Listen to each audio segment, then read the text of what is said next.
ஒரு காலத்துல ரொம்பவும் அழகான ஒரு சின்ன கிராமம் இருந்துச்சு. அந்த கிராமத்துல ராமையாவோட குடும்பம் இருந்துச்சு. ராமையாவோட பொண்டாட்டி பேரு லக்ஷ்மி, புள்ளியோட பேரு சேகர். ஏதோ அரசாங்க வேலைக்கு போவேன்னு உன்னை நான் படிக்க வச்சா அந்த படிப்புக்கு எந்த பிரயோஜனமும் இல்லாமல் ஆக்கிட்ட. நான் என்னப்பா பண்ணேன்? நான் பரீட்சை நல்லா தான் எழுதினேன். என் பரீட்சை பேப்பரை திருத்தின வாத்தியாரு தான் சரியில்லை போல. அவர் மட்டும் என் பேப்பரை ஒழுங்காக திருத்தி இருந்தாருன்னா நான் இப்போ ஃபெயிலாகி நின்று இருக்க மாட்டேன். வாய மூட்ரா. என்னைக்காவது ஒரு நாள் நீ உண்மையாக பேசியிருக்கியா? நேர்மையாக தான் வாழ்ந்திருக்கியா? நமக்குன்னு என்னடா இருக்கிற சின்ன வயல்ல விவசாயம் பண்ணி நம்ம குடும்பத்தை நான் பார்த்துக்கிட்டு இருக்கேன். எனக்கு வயசாகிக்கிட்டு இருக்கு. என்னால் முன்ன மாதிரி வேலை செய்ய முடியலை. நீ என்னன்னா இப்படி சும்மா எப்போ பார்த்தாலும் ஊர் சுற்றிக்கிட்டே தான் இருக்க. இனிமேலாவது கொஞ்சம் திருந்தி உருப்படுறதுக்கான வழியை பாரு. இருடா கோபால், தோ வரேன். பாத்தியா லக்ஷ்மி, உன் புள்ள என்ன பண்ணுறான்னு? வெளியில் யாரும் வரவும் இல்லை, யாரும் கூப்பிடவும் இல்லை. ஆனால் நான் சொல்கிறத கேட்க முடியாமல் வெளியில் போயிட்டான். எப்போ உருப்பிடுவானோ என்னமோ. நீங்க சும்மா இருங்க. எப்ப பார்த்தாலும் அவனை திட்டிக்கிட்டு அவன் மாறிடுவாங்க. சேகர், என்னடா ஆச்சு உனக்கு? எனக்கு என்ன ஆச்சு? இல்லை, வந்ததுலேருந்து பார்த்துக்கிட்டு இருக்கேன். நீ ஏதோ ரொம்ப கவலையாக யோசிக்கிற போல இருக்கே. ஒரு நல்ல வாய்ப்பு வந்திருக்கு கோபால். நம்ம ஊரில் அரசாங்கம் ஒரு பட்டு மில்லை திறக்க போகுதாமா. அந்த பட்டு மில்லை பார்த்துக்க ஒரு அதிகாரி வேணுமாமா. எல்லா பொறுப்பையும் அந்த அதிகாரி தான் பார்த்துக்கணுமா. அப்படியா? நல்ல விஷயந்தான். ஆனால் இதை பற்றி நீ ஏன் யோசிக்கிற? நான் அங்கே போய் எதுனா வேலை கேட்கலான்னு இருக்கேன்டா. இது நல்ல விஷயந்தான். ஆனால் அரசாங்க வேலைக்கு 10வது படிச்சிருக்கணுமே.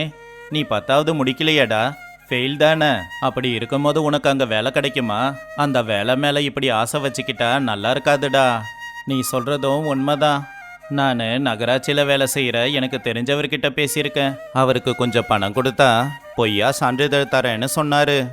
அப்படின்னா திருட்டு சர்டிஃபிகேட்டா? கிட்டத்தட்ட அதான்டா.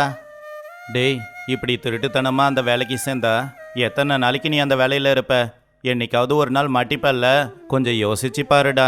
பொறுமையாக யோசிடா. தப்பு வேலை பண்ணாத. அது எனக்கு தெரியும்டா. ஆனால் நல்லா படித்தவங்க மட்டும்தான் வேலைக்கு போனோமா என்ன? அப்போ நம்ம கதி என்னாகிறது? அதுக்கு தான் இந்த வழியை தேர்ந்தெடுத்தேன். நம்ம நிலைமையை மாற்ற 1000 வழி இருக்குடா. அதுக்கு எதுக்கு இந்த தப்பான வழியில் போக பார்க்குற?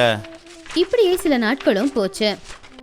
அந்த பட்டு மில்லுக்கு புதுசா வேலைக்கு வந்த அதிகாரி கிருஷ்ணா ஒரு ஹோட்டல்ல உட்காந்துக்கிட்டு சாப்பாடு சாப்பிட்டுக்கிட்டு இருந்தாரு. அந்த நேரத்துல அங்க சாப்பிட வந்த கோபாலை பார்த்து கிருஷ்ணா அவன்கிட்ட இப்படி கேட்டான். இந்த ஊரில் யாராவது நல்லா படித்தவங்க, நேர்மையானவங்க, அப்புறம் ரொம்ப நம்பிக்கையானவங்களா இருக்காங்களா? சார், சேகர் அப்படின்னு ஒருத்தன் இருக்கான். அவன் ரொம்பவே நம்பிக்கையானவன். அவன் கூட இந்த ஊரை சேர்ந்தவன் தான். அப்படின்னா நல்லதா போச்சு. எங்கள் ஃபேக்ட்ரியில் வேலை பார்க்குறதுக்கு ஒரு ஆள் கிடைச்ச மாதிரி தான். ஆனால் என்னாச்சு? எதுனா சொல்லணுமா? அவன் உண்மையாக படித்த அந்த சர்டிஃபிகேட்டை விட்டுட்டு போலீஸ் சர்டிஃபிகேட்டை வச்சு வேலை வாங்கலாம் அப்படின்னு முயற்சி பண்ணுறான். அப்பதான் அந்த பக்கமா வந்த சேகர் இவங்க 2 பேரும் பேசுறத கேட்டு அங்கிருந்து போயிட்டான். அடுத்த நாள் சேகர் கோபால் கிட்ட இப்படி சொன்னான். கோபால், என்னையே ஏமாத்திட்டல்ல நீ. நான் உன்கிட்ட சொன்னதை எதுக்காகடா எல்லார்கிட்டையும் சொல்லிக்கிட்டு இருக்க? நீ எல்லாம் என்னோட உண்மையான நண்பனா? நான் உன்னுடைய உண்மையான நண்பன் அப்படிங்கிறதால தான் நீ தப்பான வழியில் போகிறத தடுக்கிற. உன்னை மட்டும் எப்போவுமே ஞாபகம் வச்சுக்க சேகர். உன்னை நான் எப்பவும் தப்பானவனா நினைக்கல. உண்மையை சொல்லும் போது மட்டும்தான் பயப்படணும். ஆனால் பொய்ய சொன்னால் வாழ்க்கை முழுக்க பயப்படணும். இப்படியே சில நாட்கள் போனதுக்கு அப்புறமா கிருஷ்ணா ஊர் பஞ்சாயத்துக்கு வந்து இப்படி பேசினான். மில்லில் வேலைக்கு ஆட்களை எடுக்கிறதுக்கு முன்னாடி நான் ஒரு பரீட்சை வச்சேன். அந்த பரீட்சையில் திருட்டு சர்டிஃபிகேட்டை கொடுத்து வேலையை வாங்கலான்னு நிறைய பேர் முயற்சி பண்ணாங்க. ஆனால் கோபால் அதிகமாக படிக்கலைனாலும் அவனுடைய நேர்மை எனக்கு ரொம்ப பிடிச்சிருக்கு. அதனால் கோபாலுக்கு எங்கள் மில்லில் வேலை கொடுக்க போகிறேன். அதை கேட்டு அங்க இருந்தவங்க எல்லாருமே கை தட்டினாங்க.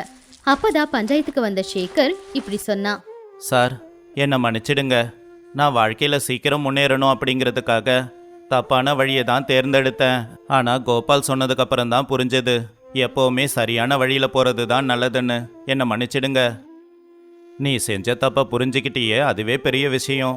நீ இன்னையிலிருந்து நேர்மையாக இருப்ப. அப்படின்னா உனக்கும் எங்கள் ஃபேக்ட்ரியில் வேலை போட்டு கொடுக்குறேன். கோபால், நீ வேலை எல்லாத்தையும் ரொம்ப நல்லா செய்கிற. நீ வேலையில இன்னும் சில நுணுக்கங்களை கத்துக்கிறதுக்காக உன்னை பக்கத்து ஊருக்கு அனுப்ப போறேன். கொஞ்ச நாள் அங்கேயே தங்கி இருந்து கத்துக்கோ. சார், இதை என் வாழ்க்கையிலே கிடைச்ச பெரிய வாய்ப்பான்னு நினைக்கிறேன். இது எல்லாத்துக்கும் நீங்க தான் காரணம். இந்த மில்லுல எனக்கு வேலை கிடைக்கும்னு நான் நினைச்சு கூட பார்க்கல. உங்களுக்கு ரொம்ப நன்றி சார். இது உன்னுடைய நேர்மைக்கான பரிசு. நீ நேர்மையா வேலை செஞ்சா எப்பவுமே முன்னேறுவ. நேர்மையை மட்டும் விட்டுடாத. அப்படி கிருஷ்ணா கோபால பக்கத்து ஊருக்கு அனுப்பி வச்சான். இந்த பக்கம் சேகர் கூட நல்லவனா மாறி அந்த கிராமத்துல கிடைக்கிற சின்ன சின்ன வேலைகளை செஞ்சுக்கிட்டு அது மூலமா வர வருமானத்துல அவனுடைய குடும்பத்தை ரொம்ப நல்லபடியா பாத்துக்கிட்டான். அப்போ ஒரு நாள் சேகரோட அம்மா லக்ஷ்மி தான் புள்ளக்கிட்ட வந்து, சின்ன வயசுல உங்க அப்பா உன்னை படிக்க சொல்லி ரொம்பவே கட்டாயப்படுத்துவாரு. ஆனா நீ அதை பெருசாவே எடுத்துக்க மாட்ட. ஆனா இப்ப பாரு எவ்வளவு கஷ்டப்பட்டு வேலை செய்யற. எதுக்குப்பா? எதுக்காக? நீ வாழ்க்கையில முன்னேறதுக்காக ஒரு தப்பான வழிய தேர்ந்தெடுத்த?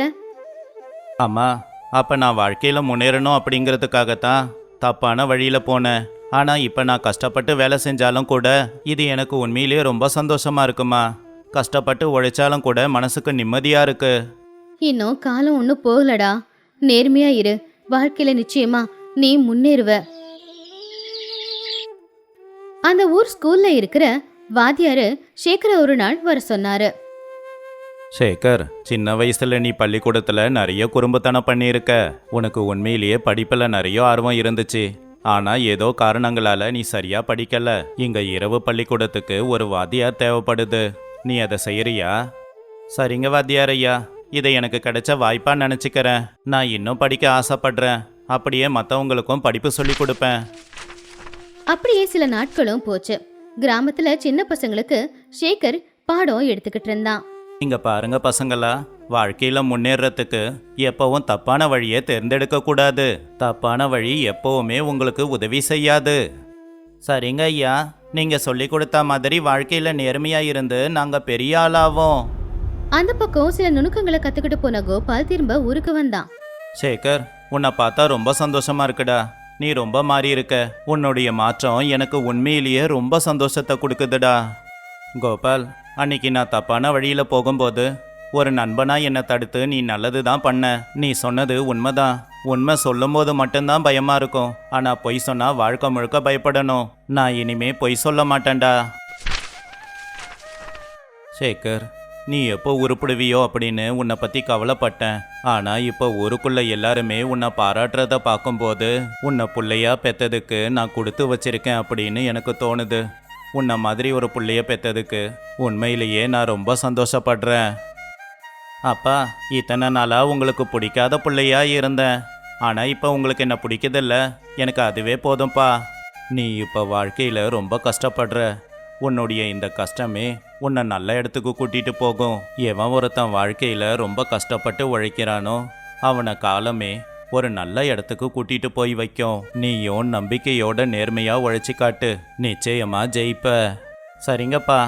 இந்த கதையில இருக்கிற நீதி என்னன்னா, சுலபமா வாழ்க்கையில முன்னேறணும் அப்படிங்கிறதுக்காக நாம தப்பான வழியில போகணும்னு நினைச்சா அப்போதைக்கு அதுல நாம சந்தோஷப்படலாம். ஆனா அந்த சந்தோஷம் எப்பவுமே நிலைச்சி இருக்காது. அதனால கஷ்டப்பட்டாலும் பரவாயில்ல அப்படின்னு நேர்மையான வழியில நாம கஷ்டப்பட்டு உழைக்க ஆரம்பிச்சோம்னா நமக்கு அப்ப கிடைக்கிற வெற்றி நம்ம கூட எப்பவுமே இருக்கும்.